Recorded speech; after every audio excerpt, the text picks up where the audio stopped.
That was a terrific, thought-provoking, aesthetically beautiful film. You strike me as a director who has these big questions, like what does humanity do when it encounters alien life? What does humanity do if it has to dispose of nuclear waste, and 10,000 years from now people have to deal with that? I mean, do you have a long list of unanswered questions that you want to throw out there with your movies? Well, I think these are basic questions, and I think that, a scenario like this provides for a vantage point an outer world vantage point in a way, and within to eternity about nuclear waste, 100,000 years into the future, that's also a unique vantage point by which to try and look at my own time, this civilization that I happen to live in, and that is interesting, because to me reality is not something that, I think it depends a lot on how it's interpreted. It's not an objective thing, I think. And I'm curious about what this world is and what is the nature of this particular civilization that I happen to live in. And actually the question that you pose in that movie, what kind of symbols, language could we use to warn people 10,000 years from now about what is dangerous? I assume that there would, this is a question that is discussed in the movie, but it's a similar kind of problem. How would we communicate with aliens if their language is as incomprehensible as 10,000 years of human civilization? I mean, it's entirely possible there would be no way of communicating with them. I'm interested in the limits of human understanding or the nature of human imagination. I'm interested in trying to transgress that and to see what's on the other side. And I think that humans, perceive reality on the background, on what is already seen or known. That it has to have a link.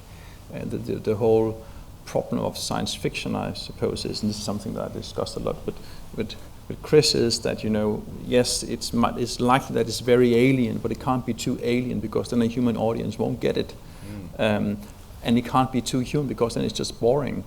But I'm interested in this sort of extrapolation of what we know and what we think we do know, and our prejudices and so on, and to see what's beyond that. Well, and the idea of something that is alien could be as simple as a difference in culture, a difference in something that's so novel that it's unusual to the people hearing it. Because it's amusing that one of the tracks on the gold disc that we sent out into the cosmos is an extract from Rite of Spring, which when it was first played caused rioting in the auditorium. Yes. Everybody here would be rioting. If we were sitting in 1910 or whenever it was performed the first time, yes, it was so radically different. And the only thing that was recognized was that this is something that is just haven't heard it before, and the thing is about things that perhaps it's just how we humans, that things we haven't seen before, that there is perhaps this default position of fear and anxiety and so on. At least that's what we can see on Earth. Lots of anxiety towards people who think or feel or just voice things in a different way than I perhaps think, or you perhaps, and so on. Chris, that amazing orange suit that you were wearing in the movie, presumably that is the actual suit that you would wear if that kind of encounter took place? It's a biological chemical containment suit, so something like that. I suspect, Michael might be able to comment that it also has a very strong visual identity for use in the film, so that bright orange colour. I can see 1,000 cosplayers taking that up. So, as a space geek myself, it's the same orange as Yuri Gagarin's kind of spacesuit. So, it's a good colour. But yes, that is exactly the sort of gear that people going into biologically nuclear contaminated situations wear. Yeah.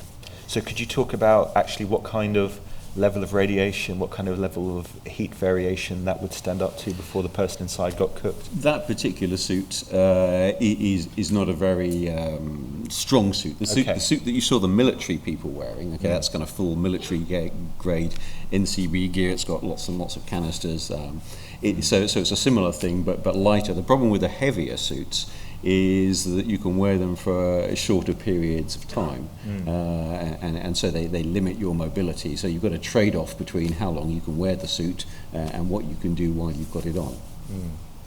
Could you talk a little about what the International Space University actually does? It's an institution that I hadn't heard of before watching this movie. Yes, we're based in Strasbourg in France, and our credo, which I think kind of matches really kind of what Michael's talking about, and one of the reasons I was so happy to be involved, is that we are international, intercultural and interdisciplinary. And a lot of those problems that sort of come like how do humans understand aliens, we face in sort of our students. How do Americans understand Chinese? How do engineers understand lawyers? And so on. And really our prime purpose is to bring people from lots of different backgrounds together and get them to gradually move towards a sort of mutual understanding of what each other is about. Michael, as well as being a documentarian, there are obviously scenes in that film that are used purely for aesthetic effect, and it strikes me that the kind of aesthetic that you're using reminds me of film directors who come from an artistic background, people like Peter Greenaway, people like Derek Jarman. Could you talk about the kind of influences that go into that aspect of your filmmaking? I am inspired by Antonioni and Tarkovsky and Kubrick. I think they're the three directors that I find interesting. And I think what's important to what I learned from Antonioni, for example, is that he uses, you can't with the camera get inside people's heads. That's, film, as I always say, is a crude tool because it only films surfaces or the external world. And what you want is often to get inside people's minds and thoughts and dreams and emotions and so on. You can't do that just with the camera itself. Antonioni's films, he uses the external world, the settings and so on. It's very carefully researched which cities or which streets he was filming in and so on. And that is something that I have sort of taken from him.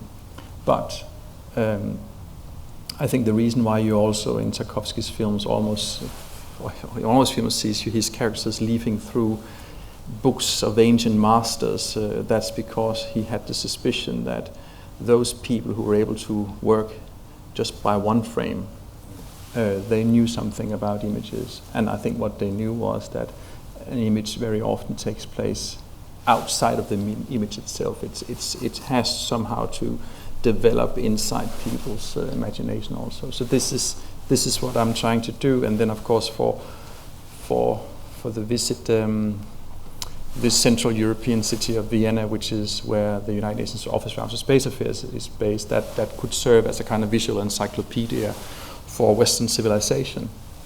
And the museum is an expression of how we humans at present day, or since the Renaissance, organizes our world understanding. And with Chris, during one of these sort of preparation interviews, he talked about that, well, if there would be a craft, I probably wouldn't be able to comprehend it. It would be so vastly different that my comprehension wouldn't be able to grasp it. But perhaps as a kind of a token of understanding or communication, they would perhaps give it a form that I could recognize. And that was the key to deploy this visual aspects of yesterday's Europe in a way.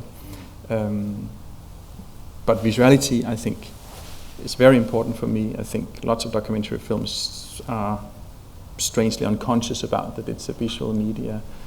And the whole trick in this film has, of course, been to try to create this kind of viewing position in which you are in the position of this visiting entity. That was clear from the beginning. This had to, somehow I had to try to do that.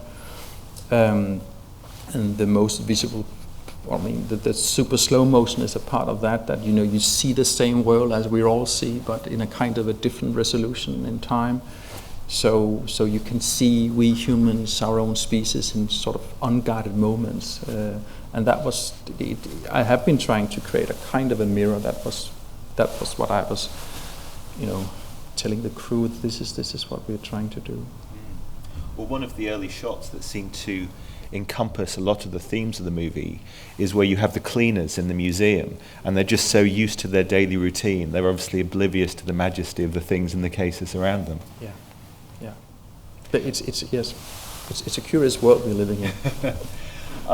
Chris, the monologue that you give as you enter the spaceship in your mind, how much of that was entirely you having rehearsed it before, discussions with the director, him giving you tips about sort of, well... There were no rehearsals per se. I mean, we had spent a lot of time talking about it on email or over Skype. Michael said, "Okay, imagine you're going into the spaceship. What do you imagine?" And I typed out actually pages and pages of stuff because, I'm a sci-fi fan myself. I've read lots of science fiction. When I was younger and I had the time, I did lots of role-play games. So I've used my imagination in these sort of contexts before. Have you had that very dream? Yeah, I haven't had quite that dream, but in my 20s, exploring alien spaceships with a little painted metal figures and some dice was something I actually did, and still do occasionally when I get a free weekend. So really, it was a sort of guided imagining. You saw me sitting there in our room at ISU. Michael got me to close my eyes to better imagine things, and then he would sort of prompt me. And he would say, "Well, where are you going now? What do you see? Maybe this bit looks a little bit like this," and then the rest was a sort of, on the spur sort of creation, which then I think Michael, I don't know, but then Michael would, obviously take bits. He didn't use all of my ramblings. The film would have been much longer. But it was a I don't know, a sort of cooperative imagining of the experience of going into the spacecraft. And I count myself very lucky because everybody else you saw in the film just got to be interviewed. I got to go into the spacecraft. So. You were our Roy Schneider meets Dave Bowman.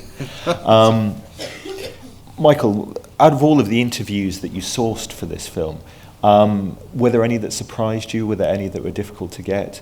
I mean, I suppose the awkwardness of the politician is something that we shouldn't have found too surprising. But I think that all of them were both difficult and easy to get. The most difficult ones were, of course, to get the United Nations on board because they have all kinds of political concerns. But I told them that this is not a UFO film. I think it's a film that can show something about ourselves and so on. And they agreed to that. And once I had them on board, of course, it was easier to talk to the other scientists and say, well, actually, this UN entity is on board. And I think for all of them, it was a kind of relief to be able to just let go and be in the situation of being in the presence of something else, because many of these people, this is, in a way, this is what their work is all about. Is there life out there? Or what would it mean to strike a peace deal and so on? So when it comes to, I think, the sort of the UK officials, it was also, I think, a relief. It's the ultimate scenario. Public relations, how to, and so on. So it's very interesting.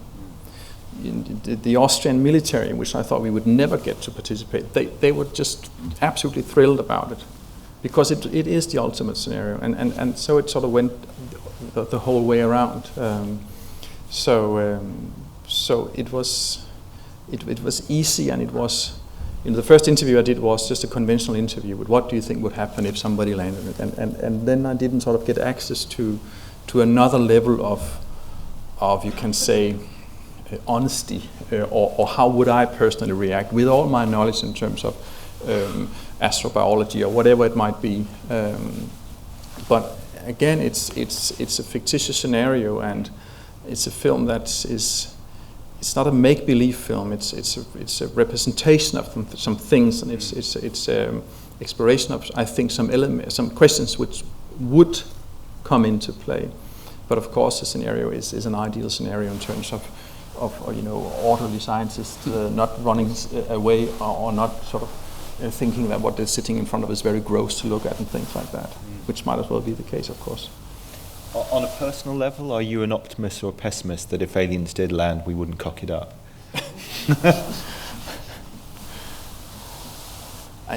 As I said one time before on a question like that, I think that once we are sort of trying to make films about things like this, perhaps it's not all that bad. But it's clear that we're all soaked in what some people call like a 100-year training camp or more. I mean, ever since War of the Worlds, in terms of the fears that we have between ourselves here on Earth. And if you look at the space law, for example, it's clearly a law governing the celestial bodies and so on. It's clearly a law written in the context of the Cold War, written in the context of human conflict. And to which extent we will be able to not sort of be biased by that, I could hesitate if that is possible. Well, no, I mean, I was reading a book on that subject this very morning, that this whole kind of apocalyptic, edge-of-your-seat anarchy that people are scared of now was the same 100, 120 years ago. The backdrop of the War of the Worlds being written were anarchist bombers, at large in Europe. Yes. So maybe if we had a more settled society, then our response to aliens would be well, if we had more another benign. Attitude to just people who can be different than who you are yourself, then perhaps we wouldn't have people in our present day world who kill people who draw the cartoons, because they are, in my mind, very unsettled by the nature of the world that they see around them. That's a great shame. But we are living in a different time today as we did centuries ago and so on. And as I said, I'm interested in what is the nature of this civilization.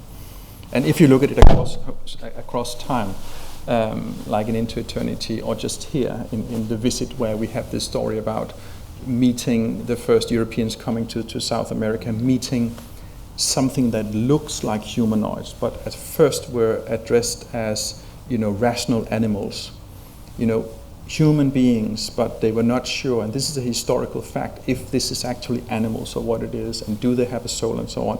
These are things that I think is very difficult for us to understand today, that it could be like that, but it was like that. Well, the legend of the people in Hartlepool 100 years ago hanging a monkey thinking it's a Frenchman, so. But there you are. And that's of course the whole problem about, when Copernicus, and this would be this event would be the completion of Copernican revolution. But at that time when, the telescope is invented and trying to find new worlds and so on, can there be life there? Well, there can't, because then it has to be share the same God and so on. It's things that are not as present today, but they were very present at that time. And I wonder if there are similar systems today, like, for example, scientific thinking. Is scientific thinking, or the way we try to think about these things, also, in a certain sense, dogmatic? Do we have dead angles in the way that we perceive reality today? That's what I'm interested in.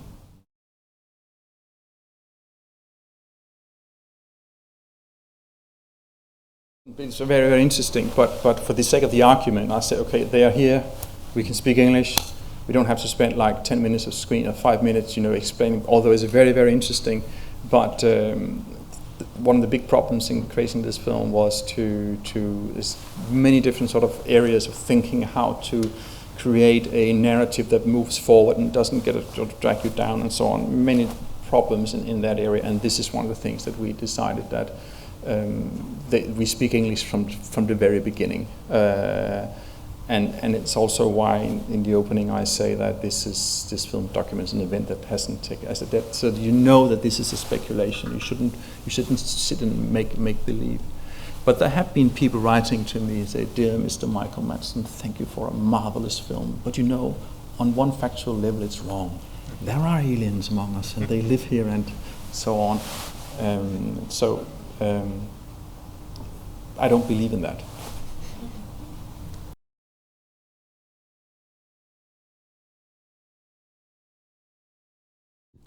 The problem about a scenario like this is, of course, that it's fictitious, and nobody knows what the right thing is. All of us here are experts, in the sense that if an entity would be right here in this auditorium, we would be just as entitled, every one of us, to say hello and welcome and want some tea, the best way we could do it. But the only way the only way that I could think of in terms of creating some level of viability or credibility, fuse that into this scenario, would be to take these preeminent scientists and thinkers and try to put them in such an actual scenario, whereby getting access to their knowledge and to try to look at their extrapolations of it. Because perhaps it would have made more sense to have children in the film. I think that's completely possible. And as one of these scientists said, because of course the interviews are much bigger than what you've seen, perhaps the best thing I could do is really just to lie down and sleep next to it. I mean, we do know from human interaction that sometimes the best thing is just when nothing is said, we're just enjoying each other's company and no words are needed. I think that's perhaps also, I think that's a very interesting thought also. There is no way of knowing how interaction would be the best.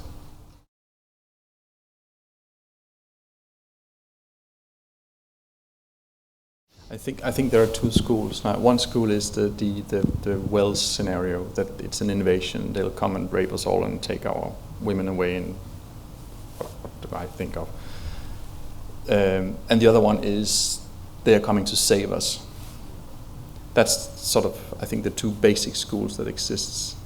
And I think that the reason why we humans look to the sky, to the stars, and probably have done so, I think, ever since the first bonfire lit anything up, is a longing to be seen by something, probably something also superior, something that just by being seen, you'll get some acknowledgement and you gain existence. I think there is a deep longing in this question about is there life anywhere. I think that's deeply human. But I would imagine that it would be a mixture, that there might be bad things involved, bad intentions, there might be good intentions involved. I don't know if a higher civilization, because this is often what we discuss, if they can travel that far and so on, if that automatically gives way to a higher morale. I doubt that very much, because if that would be the case, we wouldn't have seen things as we saw in the middle of the last century in a very advanced, also cultural state in the middle of Europe.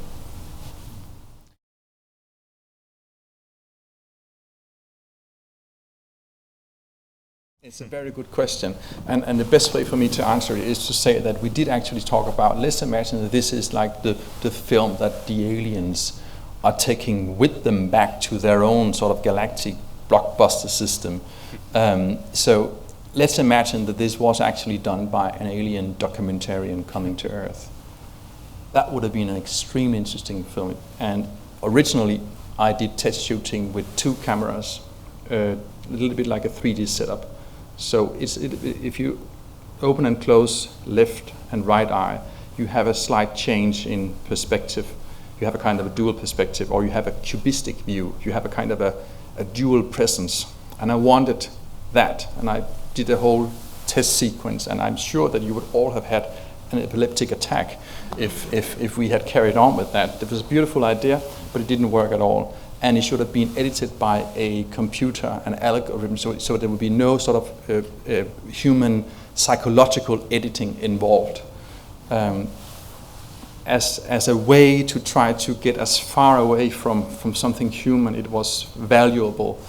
And if one can imagine to go all the way in that direction, of course skipping potential problems with finances and so on, I think you could perhaps break through to something else, cinematically, narratively, and dramaturgy, and that would be very, very interesting. I'm very interested in the visuals and in editing and so on, but this is how as far as I got with with this film. Of course, you'd always be then tempted to go down the route of comedy, have the aliens interview dogs and ask them why they're always taking their humans for walks. Exactly, Exactly, or the cars, because they're bigger, but they also move. So, but it's how do you make a film that hasn't been seen before? That's a basic question that I always ask myself. How to do that, and what would be the really good film that I would like to go and see in the cinemas? I think that's one of the two basic questions you have to ask before you embark on anything film related.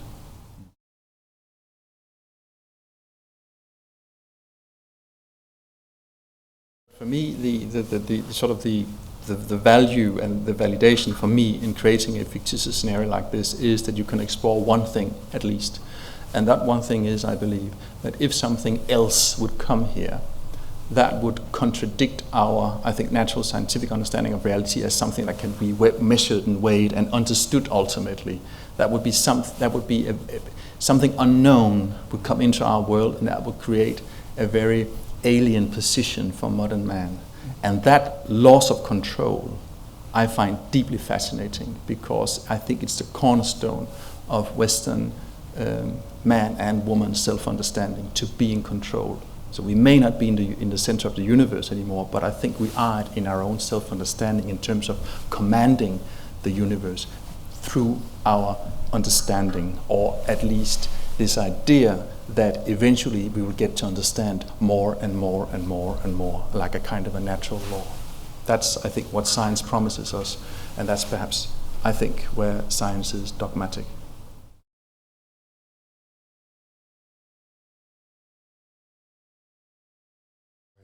I think the most striking example is this story about is this human beings, do they possess a soul, and how do we in fact find out if they have a soul, if they have emotions, if they have empathy, and so on.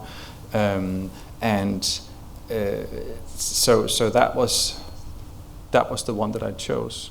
And I think that the saddest thing about that example is that I think it's very difficult for us to understand today how profound that question was. But I don't know what happens if it's the same sort of difficulty in accessing. I mean, right now, as we all know, there are things happening in the Mediterranean where we also seem to accept, perhaps that's not the right word, but things goes on there that perhaps everybody ought to be appalled about.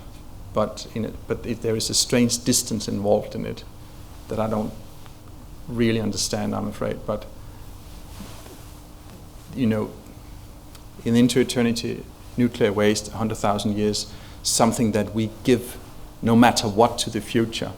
Studies have shown that humans can only relate to, at the very most, 5 generations beyond themselves, because beyond that is just pure nonsense. Yes, my child, my grandchild, and so on. So there are interesting limits in how we humans are able, what we human can comprehend, and those limits I find interesting. When I talk about the loss of control, it's a certain image of the world that craves that I think even regards it as a kind of a right, but you wouldn't have found that, I think, in a human being in the Middle Ages. It was a different world at that time. And that's interesting because it tells me that it can yet again be a different world. Perhaps we are actually in the midst of some kind of transition.